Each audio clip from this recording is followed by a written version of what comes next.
Oui, merci de me donner la parole. Merci à Monsieur l'ambassadeur Sabadell de nous avoir fait un point très complet sur la situation en Libye. La Libye, c'est un pays dont la situation est évidemment préoccupante puisqu'il est en quasi-guerre civile depuis 2011, depuis 10 ans déjà.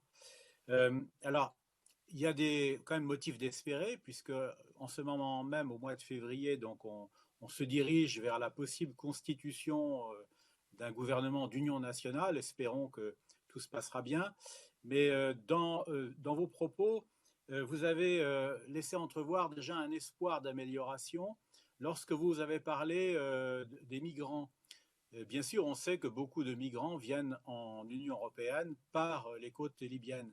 Mais vous avez indiqué qu'il y a peut-être, alors je pense que c'est dû au cessez-le-feu, un début d'embellie et vous avez constaté, avez-vous dit, que certaines personnes reviennent en Libye pour y rechercher du travail plutôt que pour être candidat à la migration. Est-ce que je vous ai bien compris? Et si oui, est-ce que vous pouvez me donner quelques détails? Et puis, deuxième question, vous avez abordé très franchement l'ingérence de la Turquie en Libye, et ça, c'est un problème préoccupant. Alors, j'aimerais avoir des précisions. J'avoue que vos propos m'ont un peu étonné parce qu'il m'avait semblé que ces derniers temps, ça allait un peu mieux, puisque le président Erdogan avait fait des déclarations selon lesquelles il souhaitait un rapprochement avec l'Union européenne, etc., et peut-être un peu mieux respecter les règles du droit international. Donc, est-ce que vous constatez un peu d'amélioration ces derniers temps, ou bien est-ce que la présence turque est-elle toujours aussi prégnante? Merci de vos réponses. Alors, les chiffres à propos de la présence de la Turquie, des mercenaires sur le terrain, là, c'est très difficile à cerner. Alors, le chiffre que l'on articule, c'est 20 000. 20 000 représentants le personnel militaire des différents pays qui n'inclut probablement pas le personnel militaire des pays du Sud, notamment du Tchad. Alors, maintenant, Monsieur Le Breton, alors, pourquoi est-ce que je suis optimiste à propos de la situation migratoire en Libye? Eh bien, si l'on se penche sur le rôle joué par la Libye dans ce contexte avant la révolution, l'on constate qu'effectivement les chiffres étaient élevés, mais plus de 2 millions, 2,5 millions, donc des travailleurs étrangers vivaient en Libye avant la révolution. Et après la révolution, eh bien, bon, nous voyons ce qu'il en est de la situation a grandement empiré et un grand nombre d'entre eux ont quitté le pays.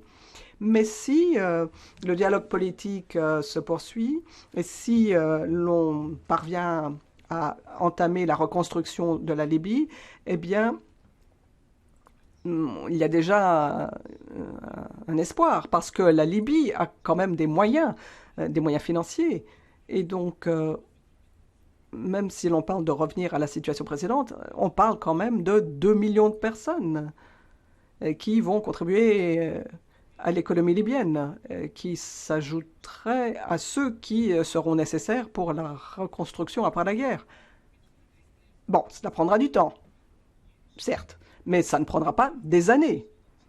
Si cet exercice qui se fait en ce moment à Genève, cet exercice politique, peut se répercuter sur le terrain et que l'on puisse débloquer les fonds qui sont déjà disponibles. Et on parle de plusieurs milliards d'euros, des dizaines de milliards d'euros qui pourraient être débloqués immédiatement, plus plus de 60 milliards d'euros qui pourraient être également disponibles une fois que l'on dégèle un certain nombre d'avoirs, eh bien cela pourrait vraiment changer la situation du tout au tout en Libye et dans la région.